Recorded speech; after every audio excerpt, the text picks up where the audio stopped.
Hi everyone, this is Nicole with Lobatica's Closet. I wanted to do a little more in-depth introductory video to who I am and how I started selling things. It actually started when I was a teenager in the 1990s. I would go garage sailing with my friend Crystal, and we would find clothes and shoes that were in great condition but really weren't our style, and we would buy them for like a quarter or a dollar or whatever. And we would go into Seattle because we lived on the Seattle east side. We'd go into Seattle, which was a big thing. I'd get in my Volkswagen, my orange Volkswagen Bug that I named Ringo, and we'd drive into Seattle and take our bag of our garage sale finds, and then we would sell them for cash at, it was called the Buffalo Exchange. I don't know if that specific store is still in business, but they have Plato's Closet now, which is the same concept. It's you bring your clothes and then they review them and then they pay you cash on the spot for them, so that you can either shop in the store or you can take the cash and do whatever you want with it, right? So we would get cash and that would pay for the gas for the trip. We would be able to maybe buy something in the store and have money left over to go to lunch. And that was how we paid for our outings, you know. I think both of us had a little job, but this was a way that we could, it was kind of like a little job. You go have fun thrifting or have fun at a garage sale. You take it to the downtown and we go out in the U District or Capitol Hill or whatever, and we'd have a whole day of it. So that's how I got started in it back in the 90s. And then from there, in the 2000s, I toyed around with selling on eBay and Amazon. I sold books mostly. And this was before we had the app where we could snap the, what is it, ISB number. I would have to write down the numbers, then go home, then check, and then go back and see if I found something valuable. So that wasn't very sustainable. But I did that and that was okay. It was never like any kind of real money to me. When it came to clothes, though, I continued to take clothes, but I would start as I got older. I realized consignment was a much better deal, because consignment you get 50% of what it sells for instead of just 25% on the spot. So, but you have to be more patient, and so sometimes it would take 3 months to get paid, but hey, that was a cool way to pay for a college class. I paid for one of my $1,500 classes at the Art Institute. I paid cash for one that way by consigning clothes. And I just took all of my clothes or all my friends' clothes that didn't want stuff, or a few things that I had picked up along the way, and sold them and got the money and saved it and then bought my class outright. So yeah, you can make some money doing this. And I really think it just has to do with applied effort and how much time you want to put into it. So then I started selling on Poshmark. I started on Poshmark in 2016. It was very slow going. I was so discouraged because I listed like 10 things and nobody wanted to buy anything. And I was just like, how far do I have to discount this? Well, it doesn't have to do with the price. It has to do with its visibility, really. And it's an equation, right? It's time, it's visibility, and it's if someone's looking for that thing right then. So you might have it priced right, but maybe the person that is going to buy it isn't looking for it just at that moment. And so I guess I would say, if you're starting on Poshmark, you know, realize that when you list something, it might take a year for it to sell.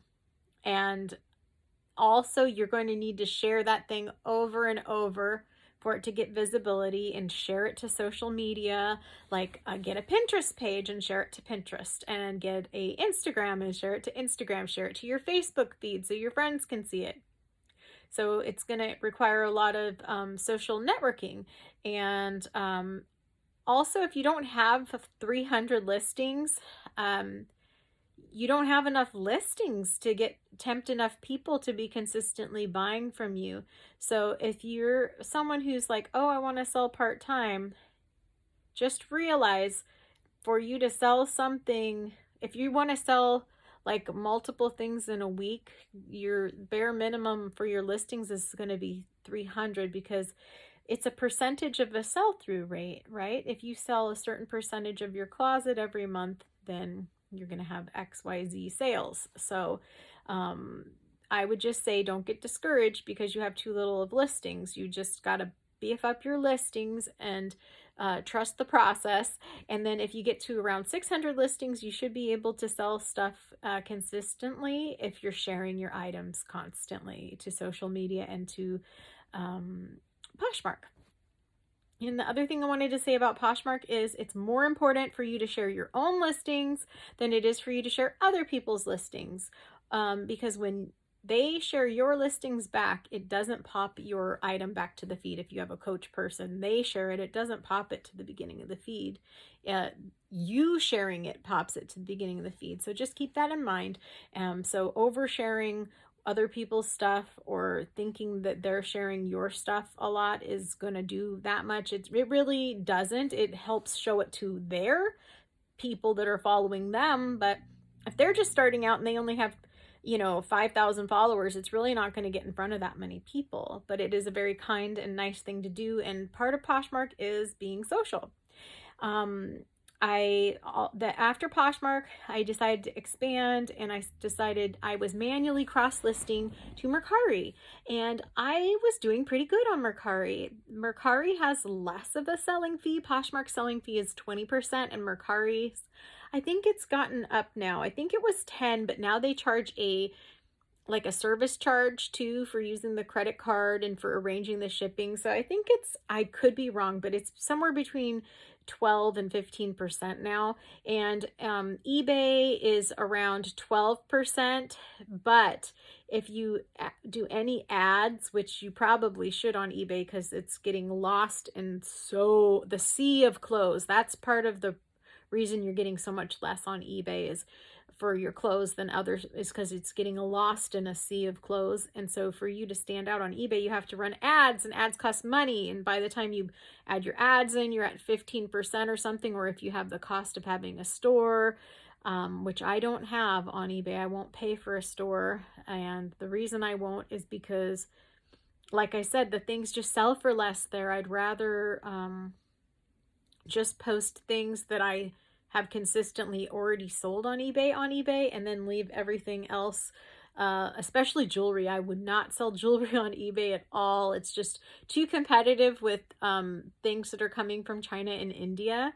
So jewelry, you don't want to sell on eBay. You can sell jewelry on Poshmark, but I do better with Mercari because Mercari, the shipping is cheaper on jewelry because you can ship jewelry for like $3 or $4 instead of $7. Everything on Poshmark, $7 to ship. So anything that's really lightweight, it's better to sell on Mercari. Anything that's very heavy weighted, it's better to sell on Poshmark because then you're getting the $7 shipping to ship a coat or boots on Poshmark, and then on Mercari, you're getting the $3.50 or $4.80 shipping on those lighter jewelry type items. So that helps a lot if you can kind of strategize that. And so I was doing just those two, and then I added eBay in there a little, and I make some sales on eBay every month, but not anything crazy consistent, just because I don't want to mark my prices so low if I can get more on Poshmark and Mercari. And then I started using this cross-listing service called List Perfectly, and it really opened things up for me. It opened up, they have up to 10 places you can share stuff, so I decided since you can share to Depop, I would give that a try. I tried it in December. It was, I didn't sell anything in December. I sold one thing in January, so I've been on there a month and a half. I'm still not sure if it's going to be worth it, but hey, I'm on there and I gave it a try. I tried Tradesy. I would say Tradesy is not worth it. I didn't sell anything, and they seem to charge even more in fees and commissions than Poshmark. And they not only take a commission, they add money to the listing price too. So it just gets crazy. And then they put it on sale, and it's just a mess. So I wouldn't consider Tradesy a good option as a cross listing because it's going to screw up your prices and all of that. And then the one that I did because of List Perfectly is Facebook Marketplace. Very successful. Oh my gosh. And very cheap fees. So if you're not on Facebook Marketplace, I highly recommend it. And I highly recommend that you try List Perfectly.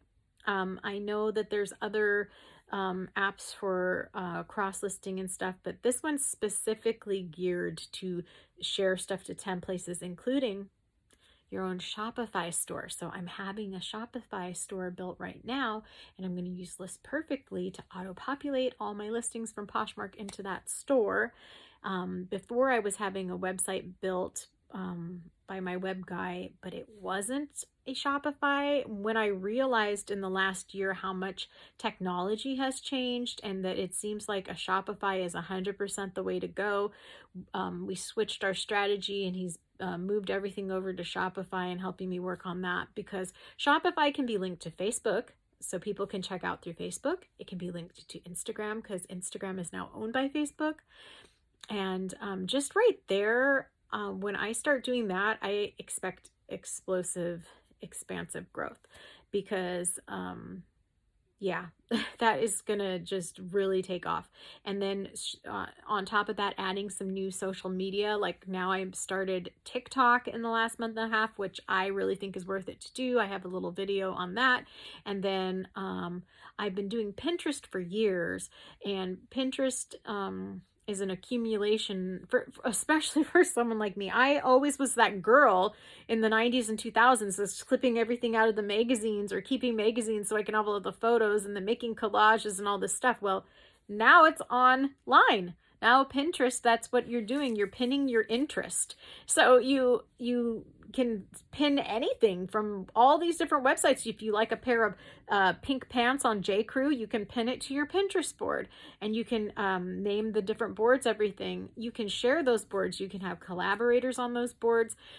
My Pinterest has gotten to be like almost like a catalog at this point, but I do get something like 15,000 people going through every month, viewing the pins that I've pinned or repinning things that I've pinned. So that's an interesting way too for social media, for integrating everything. So that's what my purpose is I'm trying to integrate everything, social media, like create a web, like a Black Widow spider trying to capture their money. Anyway, so yeah, I would do Pinterest, and oh, you know what? This isn't even really a business e-commerce platform, but during the pandemic, I used that as an opportunity to gain followers and acquaintances on LinkedIn, because LinkedIn is a professional network. Well, my business is a professional business. I may be doing posts every once in a while. Every few days I'll post something I have for sale. I've never had anyone be like, oh, this isn't the place for that. It actually gets quite a few views, and I've had people like it or even share it. So even things that don't appear to be necessarily for retail or reselling, they can be, because LinkedIn is for your business. And if your business is the selling of whatever, you can use it for that. So I would highly suggest, if you aren't on LinkedIn, that you get on LinkedIn. And then you can also do posts and share posts. You can share your TikTok movie you make of your items. You can share your YouTube channel. And that's the other thing. If you don't have a YouTube, you should start one. I started one because I listened to a guru about business, and she's like, everyone should have one because you make money just from the videos. So it's totally fine if you share free information, and even, what is it? You're not giving away the farm. You're not giving away the farm if you share your ideas, and it's totally fine to do that because there's room enough for everyone. I actually feel like there's so much room for expansive growth online. Like we are just at the tipping point, the beginning of it, because for me in the future, I don't see a lot of people going to malls. I think that the pandemic especially brought that home, that shopping is not going to be in person as much anymore. And there's a huge expense to have a store at the mall and all of that.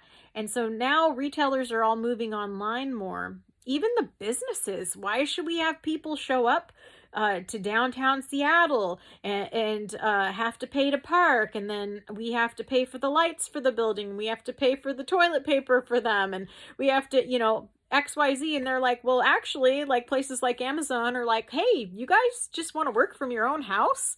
And you know what? It saves them money and it makes it better for the people that they don't have to commute. So we're kind of getting in a world that people want everything delivered. And people want a unique experience, and they want to they want to be social. People want to be social. So Walmart may have a really good price, or even Macy's, which is a lot nicer than Walmart. They might have good or decent prices, but what they don't have is that they wrap your item that you buy in nice tissue paper and put a cute sticker and give you a little I'll call it my little love notes, like, oh, thank you for buying my thing. People like that, and it kind of brings it back to, personalization, and just, it seems like we got a little too corporate, right? The whole world got a little too corporate, and now it's kind of reverting back, and people are going to have little small businesses, and I much would prefer to buy from small businesses than to go show up to a mall. Do you know what I don't like about showing up to a mall too? First of all, you have to drive there. And then after you drive there and you walk around for 2 hours, you quite literally might leave with nothing, because you might not find anything you like in your size or whatever. And you just walked around for 2 hours and are exhausted. Then you have to drive home, and you basically wasted half of a day to come back with nothing and have spent money on gas. So I definitely think shopping online is going to keep increasing. I think there's plenty of room for lots of resellers. And I think going into a niche market, the longer you sell, then you're going to start refining yourself and getting into a niche market. And then people are going to want to come to you for that thing. Anyway, it was nice chatting today, and I hope you have a lovely day and come back, and please check me out on my page on Poshmark and Mercari. I'm at Lavotica, and so my business name is Lavatica's Closet. I'm having lavaticascloset.com built right now. It's still in the process, so it's not all the way up, but I'm going to share about that and linking it with Shopify and Facebook and Instagram and all of that, and webbing everything with social media, so that hopefully I can help you do that too. And anything else I'm supposed to share? Oh yeah, down below there's a little arrow. If you click it, then it'll show more information, and it will have a link to my Poshmark there, so you can go directly to it.